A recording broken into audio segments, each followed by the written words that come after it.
Under the golden blaze of 100 chandeliers, the ballroom of Chandlersworth House shimmered like a crystal dream. Laughter rippled across the marble floors, a sound too light, too cruel for the woman who stood near the edge of the mirrored wall, Lady Evelyn Harcourt. The music swelled. Gowns brushed past like waves of silk and perfume. In every direction, youth glittered. Yet, in that brilliance, Evelyn felt as though she stood behind glass, visible yet untouchable. She had come out of duty, not delight. The invitation, embossed with gold, had been impossible to decline. The Harcourt name still carried weight, though it hung now like an heirloom too old to polish.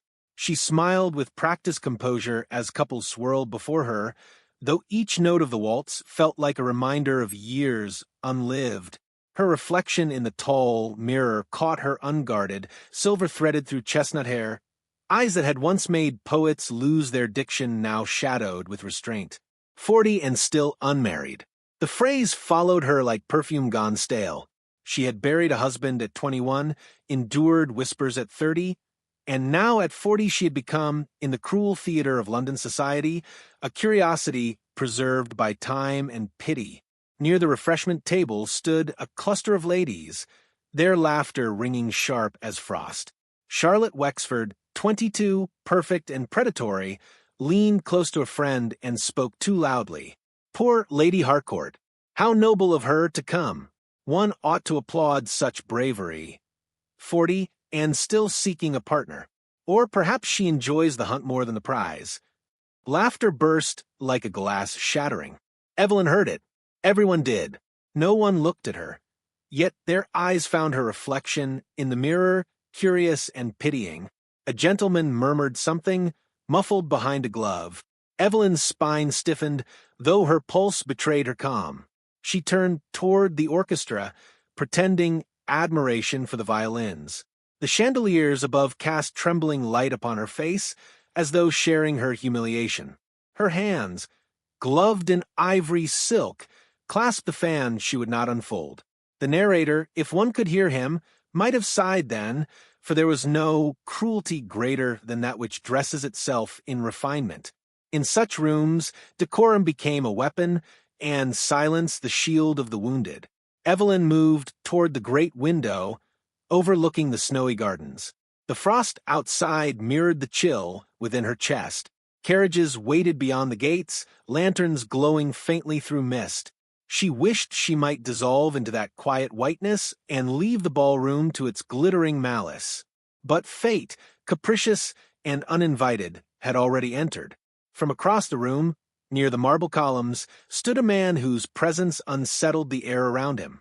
The Duke of Ashbourne, Gabriel Sinclair, newly returned from the continent. His name had carried through salons and hunting lodges like a legend. Soldier, scholar, widower, enigma.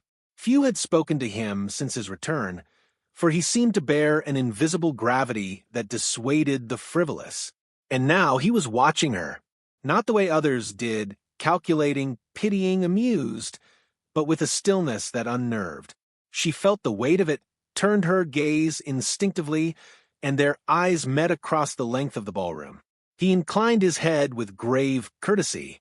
She hesitated, uncertain whether to acknowledge him or retreat. A single heartbeat stretched into an eternity of sound.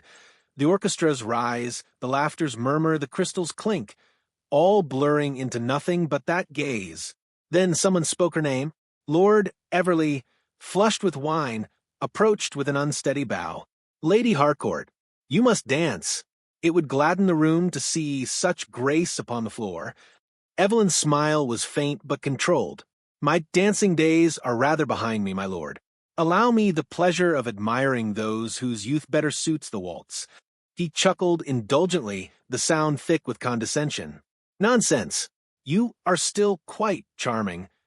The pause before the final word carried its insult. Across the hall, Charlotte Wexford's laughter chimed again, brittle as glass. Evelyn inclined her head and stepped away. Lord Everley's protest dissolved in embarrassment. The orchestra began a new piece, a sweeping melody that spoke of spring, though the night outside was winter's own. Evelyn reached the far end of the gallery where the crowd thinned. She rested her hand upon the cool marble of a pillar and drew a quiet breath. How small a woman could feel amid grandeur, how invisible, when every jewel and feather sought attention more hungrily than a heart ever could. The Duke moved at last. He crossed the ballroom with unhurried certainty, a man unused to seeking permission. Conversation dimmed as he passed, heads turned, fans fluttered. He stopped not before Charlotte or any debutante, but several paces from Evelyn. "Lady Harcourt," he said softly. The sound of her name from his lips startled her. It was not a question, not even a greeting. It was an acknowledgment, as though he had been waiting for her to exist. She curtsied, carefully composed. "Your Grace, you honor this unfashionable corner of the room." His mouth curved faintly. "Fashion has never interested me." "Then you are fortunate, sir. It governs everything here." His eyes held hers, unflinching. Not everything. It was such a small exchange, yet it stole her breath. Around them, the ball resumed its feverish brightness, but their moments stood apart, quiet, defiant, absurdly intimate. He glanced toward the crowd. "They find entertainment in cruelty," he said lowly. "It is the pastime of the idle." Evelyn's composure flickered. "Cruelty, Your Grace, is the only art at which some excel. I have long ceased to offer them a performance."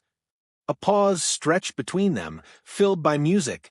Then he said, almost gently, "You have endured more performance than any of them could survive." Her eyes lifted to his, surprised. There was no mockery there, only an unguarded sincerity that unsettled her balance.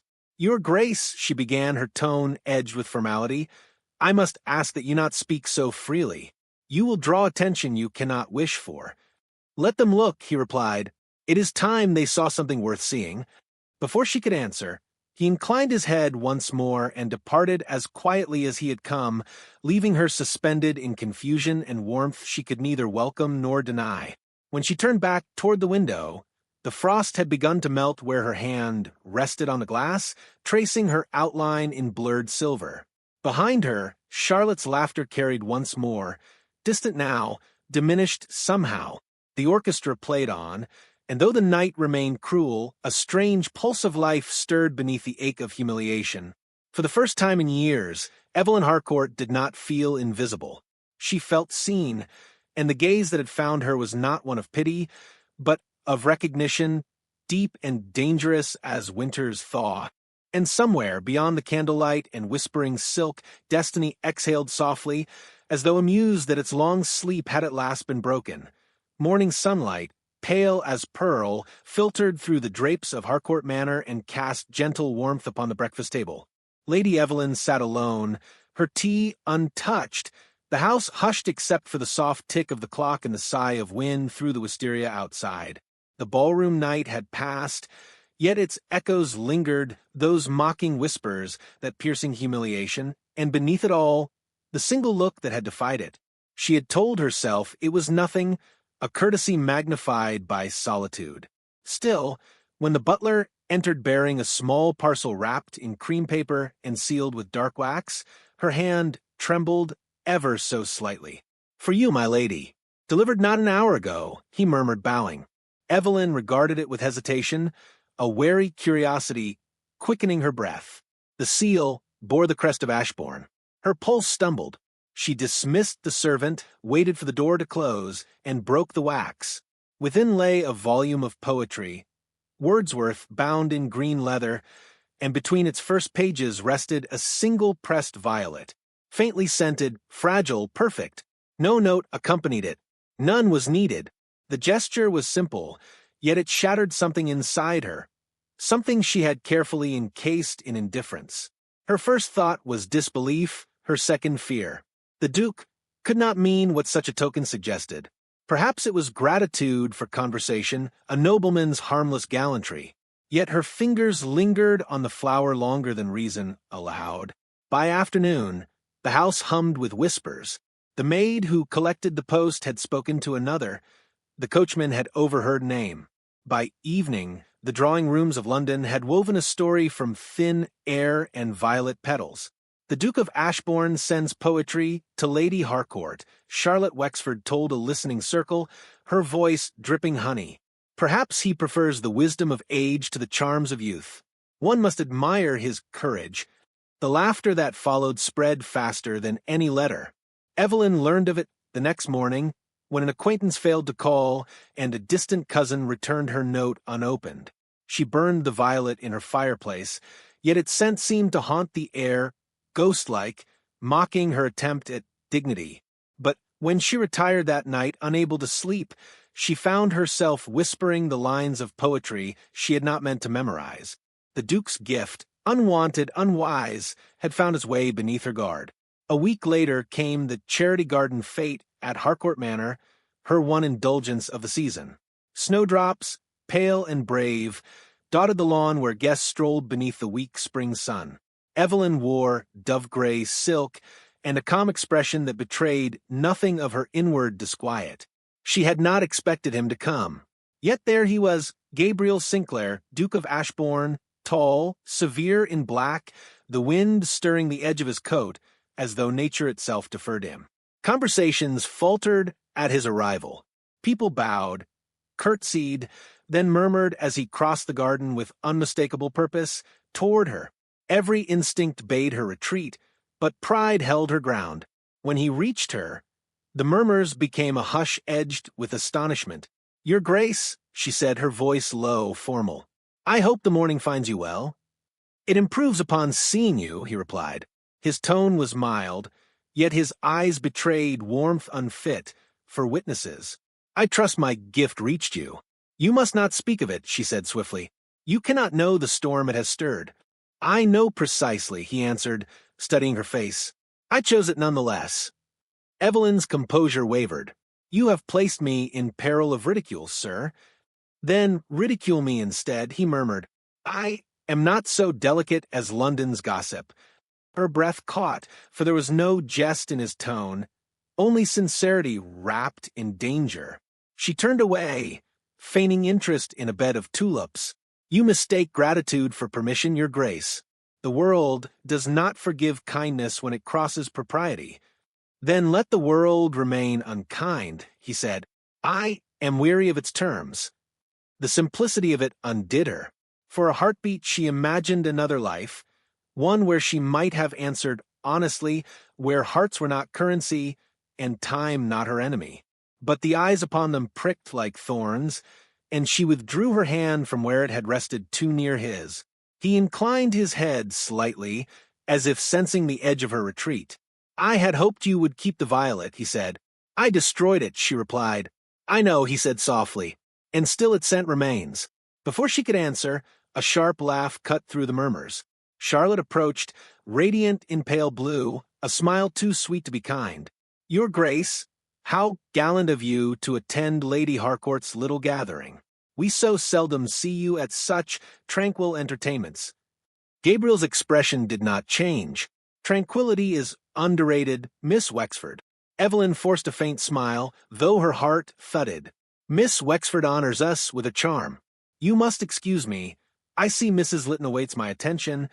She slipped away, spine unbending though her pulse quivered. Behind her, Charlotte's laughter trailed like perfume. She reached the rose arch at the garden's edge and paused, breath shallow, eyes stinging with humiliation and something more dangerous, desire she had no right to feel. A moment later, footsteps sounded softly on the gravel. She did not turn. "I did not come to make you a spectacle," Gabriel said from behind her. "But neither will I apologize for admiration, Lady Evelyn." "You should," she whispered, still facing the roses. "It will cost you more than you know." "I have already paid that price," he said. She turned then, startled. His expression was unreadable, but his voice carried the weight of private ruin. "I have lost what I loved once before," he continued quietly. "Since then I have watched the living mock the living as though survival were shame. You endure it with grace. That draws me more than beauty ever could." Her throat tightened. "You cannot say such things. People are watching. Let them. Your mother would." "My mother mistakes control for virtue. I am done mistaking silence for strength." Evelyn closed her eyes. The scent of damp earth, roses, and scandal swirled about them. "If you persist," she said, her voice breaking, "they will destroy me." He hesitated, then stepped closer, not enough to touch, but near enough that she felt the warmth of his defiance. "They already have," he said. "You simply refuse to die of it." For an instant, she wanted to weep, to rest the weight of all her years against him. But she could not. Not here. A servant approached from the terrace, bowing. "A message for your grace." Gabriel took it without looking, his gaze still locked on Evelyn. "Thank you," he murmured, dismissing the man. He unfolded the note, scanned it, and his jaw tightened. Then, with deliberate calm, he placed it in her hand. It was unsigned, the script elegant, but venomous. "The Duke of Ashbourne disgraces himself in the garden of a spinster." How fitting that both prefer the shade. Evelyn stared at it, the words blurring, the humiliation dizzying in its precision. She looked up, expecting apology. But the Duke's expression held something else. Resolve, fierce and unrepentant. "Do you see?" he said quietly. "They will whisper, regardless. Let them waste their breath." She wanted to speak, to command him to stop before the world devoured them both, but her voice failed her. The wind stirred the snowdrops at their feet, scattering white petals across the gravel, like a promise broken too soon. And though she stood perfectly still, Lady Evelyn Harcourt felt the ground of her life begin inexorably to shift beneath her. Rain lashed against the windows like an unrelenting chorus, the kind that silenced clocks and made even courage draw closer to the hearth. Lady Evelyn Harcourt sat before the fire, the flames casting restless light upon her face, half gold, half shadow. Her embroidery lay abandoned on the table, the thread coiled like an unfinished thought. The hours had dragged with a peculiar heaviness, that strange tension before change. She sensed something moving beneath the quiet, a fate that had turned its gaze upon her. When the knocker sounded, sudden and sharp, her pulse stilled. No one called at Harcourt Manor on such a storm-lashed night. The butler entered moments later, his composure not quite intact. "A carriage, my lady. The Duke of Ashbourne seeks shelter." His horses lost the road. Her breath caught, too swiftly, too guiltily. "Show him to the library," she said, her voice steady by will alone. She rose, composed herself, and entered the great oak-paneled room. The Duke stood near the doorway, his coat glistening with rain, his dark hair damp against his temples. The fire's light caught the droplets upon his shoulders, making them gleam like tiny shards of glass. He bowed, though his eyes did not leave her. "Forgive my intrusion," he said, his tone low, intimate despite the distance between them. "The storm is less forgiving than I remembered." "You are most welcome, Your Grace," she replied, gesturing toward the hearth. "The roads in this weather are perilous. Warm yourself." He obeyed, removing his gloves slowly, as though each motion cost him thought. "You are alone." "My household retired early. Storms make them superstitious." She hesitated. "They say thunder unearths restless spirits." "Then we are well matched," he murmured. "I have brought my own." Evelyn turned slightly, unwilling to face the weight of his words. The fire popped, and a log collapsed inward. Outside, wind howled against the shutters. "I would offer tea, but it seems unworthy of the hour," she said, attempting levity. "Tea will not suffice tonight," he said simply. "May I sit?" She inclined her head. He lowered himself into the chair, opposite hers, the space between them alive with silence. For a long moment neither spoke. The fire painted his profile in amber and scarlet, the shadows deepening the hollows of his face. At last he said, "Do you despise me?" The question startled her. "Why should I?" "Because my presence has cost you your peace. The city feeds on scandal. I have given it a feast."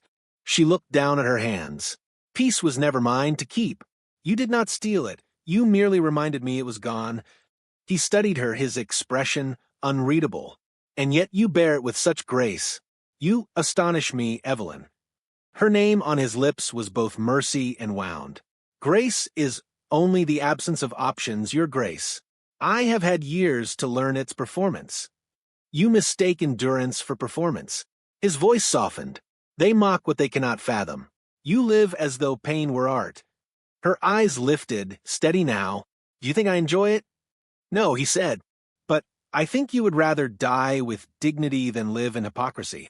A silence fell, not awkward but perilously close to understanding. The storm outside grew louder, as though the heavens conspired to drown the tremor in their words. Evelyn rose to tend the fire, grateful for movement. The hem of her gown brushed the rug. Sparks leapt upward, mirroring her pulse. He watched her, unguarded. You do not belong to their world, he said quietly.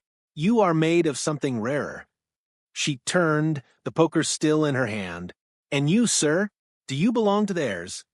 I did once. Before I buried the woman they chose for me. The bluntness of it stunned her. He leaned forward, forearms resting upon his knees, gaze fixed on the flames. She died of fever before the wedding. They pitied me then as they pity you now. But grief became my armor. I learned to wear silence as others wear silk, until he stopped, his jaw tightening. Until, she asked, though she feared the answer, until I saw you endure what I once endured. The world called my sorrow noble. They call yours inconvenient. The hypocrisy sickens me. She set the poker aside. You mistake pity for kinship. Our circumstances are not the same. No, he agreed softly. Yours is harder. Mine earns sympathy. Yours earns scorn. But the solitude, it is the same. The admission drew her breath. She sat again, unable to hold the distance any longer. Solitude, she said faintly, is not so terrible once it becomes familiar. It is peace by surrender. He regarded her with something like sorrow. Peace, perhaps, but not life. The fire crackled between them. Evelyn felt the truth in his words like heat upon her skin. What would you have me do? She asked. Return to the world that scorned me? Pretend I am 20 again, with hope and folly enough to make a fool of myself. His gaze deepened. I would have you remember that you are still capable of being seen. That is no folly. Her heart stuttered. You speak, as though you see something worth the looking. I do. The simplicity of it undid her. No poetry, no gallantry, only truth. It burned more fiercely than any flattery. She rose again, pacing to the window, where rain streaked the glass like melted silver. You must stop, she whispered. You cannot mean these things. He stood too, crossing the space between them with unhurried certainty. I mean them precisely because I should not. Her pulse thundered in her ears. If you persist, I will have no choice but to withdraw from society altogether. Would that be so terrible? He asked gently.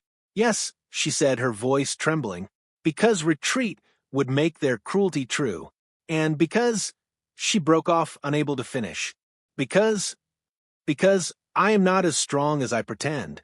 The admission escaped before pride could stop it. She turned away, ashamed. He stepped closer until the faint heat of his presence reached her through the air. Evelyn, he said softly, strength is not the absence of breaking. It is the grace of surviving it. Her eyes closed. The fire's glow touched her face, and she felt his gaze upon her like a confession offered in silence. Then, to her astonishment, he sank to one knee, not in proposal, but reverence. He took her hand, pressed it lightly to his lips, then released it as though it were sacred.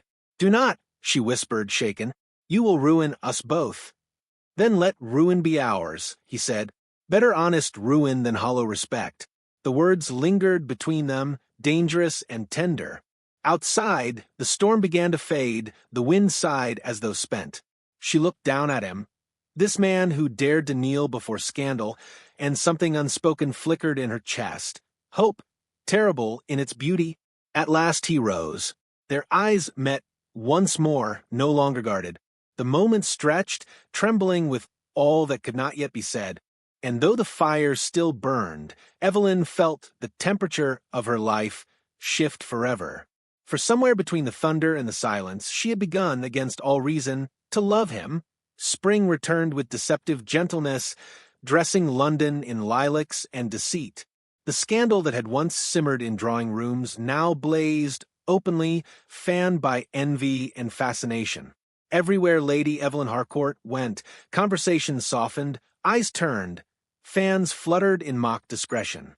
The Duke of Ashbourne's carriage was seen too often at her gates, his name too often paired with hers in whispers dipped in honey and venom alike.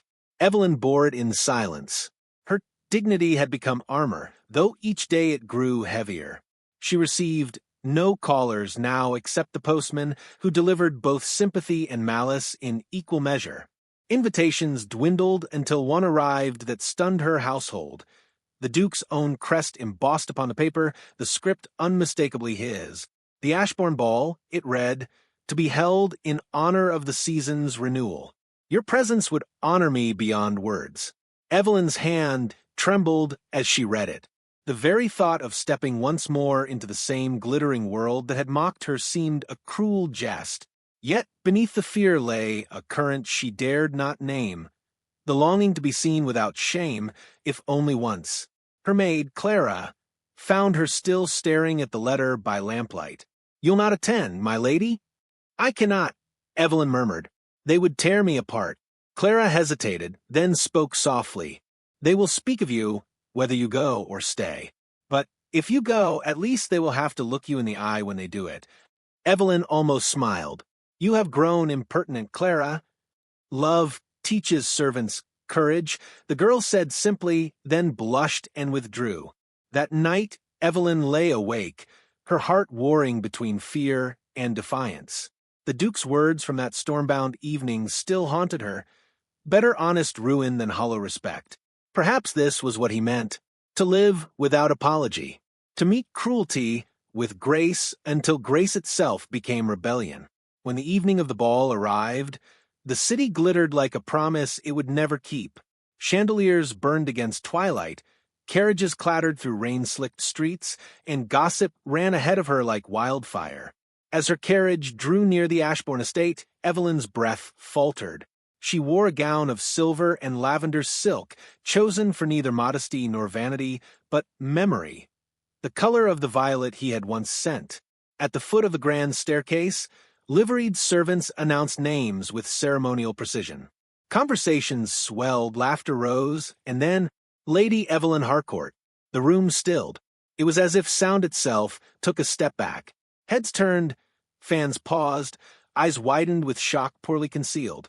Yet she walked forward, her composure immaculate, her chin held high beneath the gaze of her enemies and admirers alike. The music faltered for a breath, then resumed, a waltz slow and heavy as a heartbeat.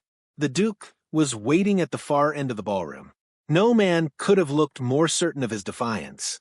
He wore black, severe and immaculate, his expression unreadable until their eyes met, and then it softened, just enough for the world to gasp. He moved toward her, parting the crowd without a word. "Lady Evelyn," he said when he reached her, his voice low but carrying. "You came. I am as surprised as you, Your Grace." "I am not surprised," he said, "only grateful." Her pulse raced. "You should not do this. There are too many eyes. Let them witness something worth seeing," he interrupted gently, echoing words from long ago. And then, before propriety could restrain him, he extended his hand. "Will you dance with me?" The air itself seemed to hold its breath. Across the room, Charlotte Wexford froze mid-step, her smile stiffening. The Duchess Dowager of Ashbourne turned pale as lace. Even the orchestra faltered, bows hesitating upon strings. Evelyn stared at his hand. To accept would be to court annihilation. To refuse would be to break her own heart. In that suspended moment, the years of silence, the whispered cruelty, the nights of self-doubt, all gathered behind her like ghosts awaiting release. She placed her gloved hand in his. A murmur ran through the crowd. Then the music resumed, tentative at first, then swelling into life. They stepped onto the floor together, moving with unhurried grace. The dance was not youthful or frivolous. It was deliberate, measured, like a vow exchanged without words. Around them, chandeliers blurred, jewels sparkled, eyes burned with disbelief. But in that circle of motion, Evelyn felt weightless. Gabriel's voice reached her over the swell of violins. "Are you frightened?" "Yes," she whispered. More than I have ever been. Good, he said softly. Then it matters. Her throat tightened. They will never forgive you. Forgiveness is a small price to pay for truth. The words steadied her, even as they terrified her. She met his gaze fully then, and for the first time, she did not look away. When the final note faded, silence fell again. He bowed, and she curtsied, the motion precise, defiant. For a breath, no one moved. Then the applause began, hesitant at first, then growing, rippling through the hall like reluctant thunder. Some clapped out of admiration, others from shock, but all were compelled. The Duchess Dowager rose from her seat, face ashen with fury. "Gabriel," she said sharply, voice cutting through the noise. "A word." The Duke straightened, his composure unshaken. "Of course, mother." He turned back to Evelyn. "Wait for me," he said quietly. "I would have this night end with truth, not fear." Before she could answer, he was gone, disappearing into the shadows beyond the great staircase. The applause waned, replaced by whispers like rustling leaves. Charlotte approached, eyes glinting with malice sweetened into pity. "My dear Lady Harcourt," she said, voice dripping honey, "you do realize what you've done? The Duke's reputation will never recover." Evelyn smiled faintly. "Then we are equals at last."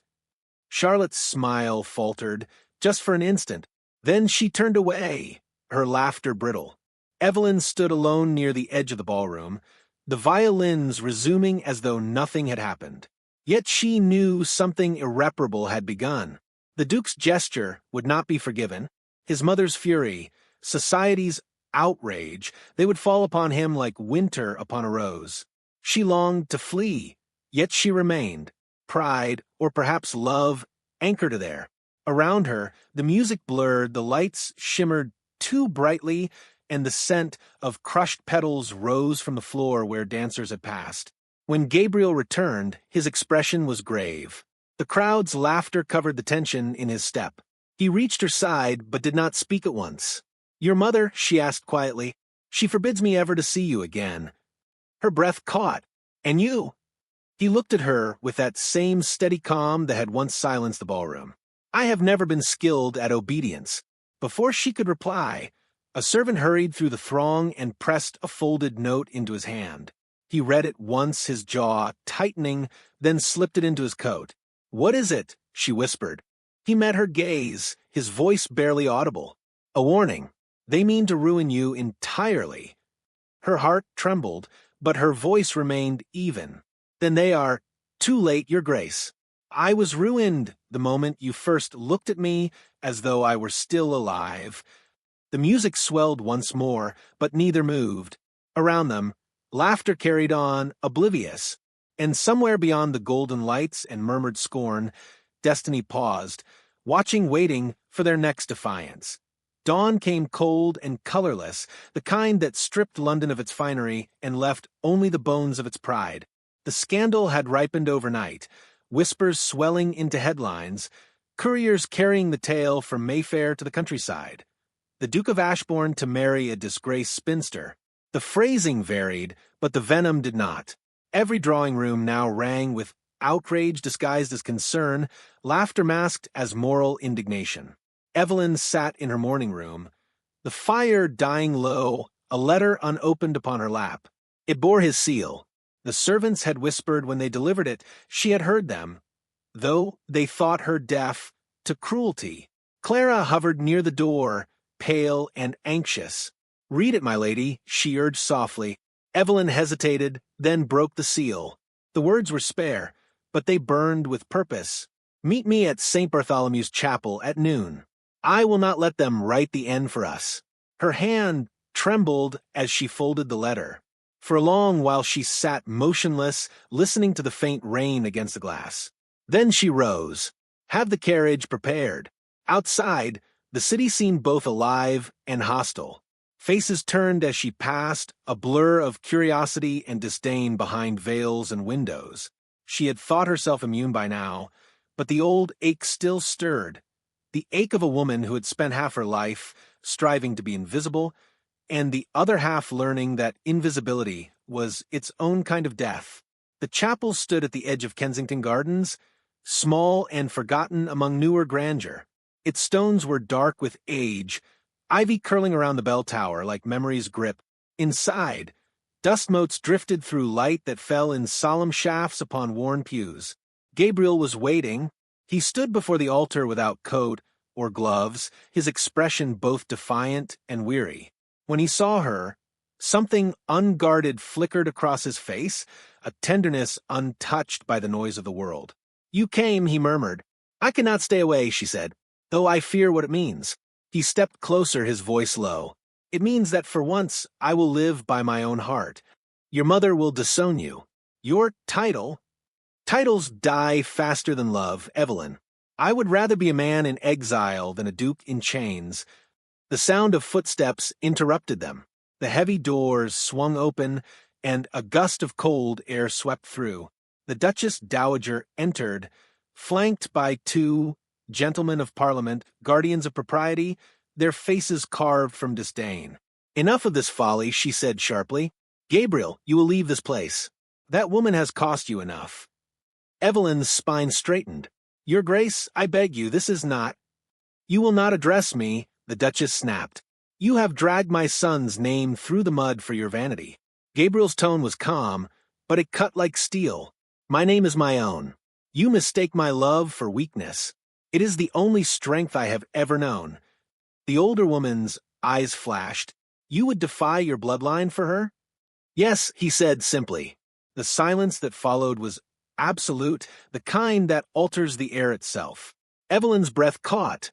There, in that single word, the world she had feared crumbled, and something greater began. The Duchess turned away in disgust. "Then you are no son of mine." "So be it," he said quietly. She swept from the chapel, her retinue following. When the echo of their steps faded, only the two of them remained. The fire in the grate sputtered, the rain eased into mist. Evelyn's hands trembled. "You have lost everything." "I have lost nothing that mattered," he said. "Only the illusions that kept me silent." Tears welled in her eyes, but she blinked them back.